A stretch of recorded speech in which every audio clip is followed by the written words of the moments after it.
Guys, kulang na ba ang time nyo para gumawa ng dessert para sa special occasion nyo ni hubby o ni jowa? Naku guys, itong tips ko sa inyo, panoorin nyo hanggang sa dulo.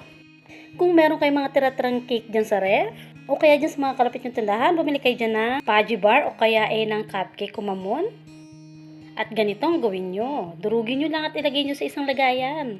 Tapos guys, lagyan nyo ng whipped cream. Merong nabibiling whipped cream sa grocery na ready to whip na. Wala nang problema, ilalagay nyo na lang. O kung ayaw nyo naman ng whipped cream, ice cream ang ilagay nyo, pwede rin. At pagkatapos, bumili kayo sa kalapit yung tindahan ng mga pwede nyo itoppings dito. Ako kasi, sa tindahan ko lang to binili. Kailangan nyo lang talagang pagganahin ng isip nyo para magkaroon kayo ng bonggang dessert. Katulad niya, naglagay lang ko ng mga durug na cake dyan para maganda siyang tingnan.